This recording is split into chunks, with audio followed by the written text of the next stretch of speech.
పూరా లోకల్. కొంతమంది హిందూ సోదరులు హలీం తినకండి వద్దు అని చెప్తే మీకు ఎలా అనిపిస్తుంది?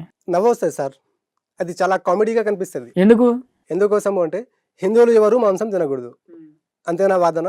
ఓకే, కొంచెం సేపు ఇది పక్కన పెట్టి, మాంసం అంటే హలీం తినద్దు అని చెప్తున్నారు. అదే హలీం అంటే మాంసం, మాంసం అంటేనే హలీం. ఎట్టి పరిస్థితుల్లో మాంసం తినకూడదు. మాంసం ఎందుకోసం తినకూడదు అని ఏ ఒక్క ఉదాహరణ ఎవరైనా చెప్పగలడా?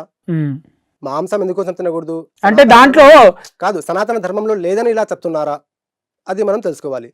కానీ ఫస్ట్ మనం చూస్తే సనాతన ధర్మం ఎక్కడా కానీ మాంసం తినకూడదు అని ఖండించలేదు.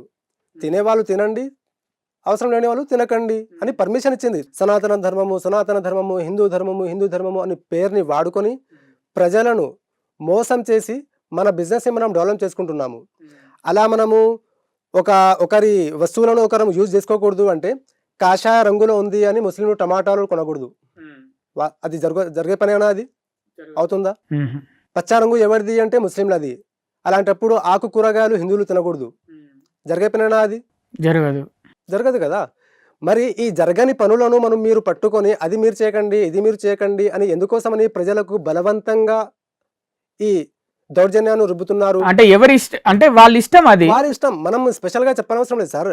మనం స్పెషల్ గా చెప్పాల్సింది ఏమిటి అంటే, ధర్మసమ్మతమైనది తినండి, ధర్మసమ్మతం కానిది తినకండి. కానీ కావాలని కొంతమంది ఏంటంటే కావాలని రుద్ది, ఇప్పుడు హలీం ఉంది, హలీం అనేది సీజన్లో అందరు ఎప్పటి నుంచో హిందూ సోదరులు అందరు తింటున్నారు.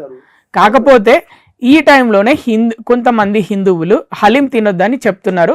దానికి గల కారణం ఏంటి? దానికి కారణం ఏమిటి అంటే, మనము ముస్లిం సమాజానికి ఫైనాన్షియల్ గా వీక్ చేయాలి, వాళ్ళ బిజినెస్ ని మనం డౌన్ చేయాలి అనే ఉద్దేశంతో కొంతమంది హిందూ సోదరులు చెప్తున్నారు.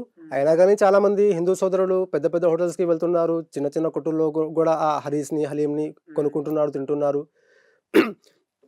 వీళ్ళు చేసే ఈ వేషాలు ఎక్కువసేపు ఉడకవు సార్.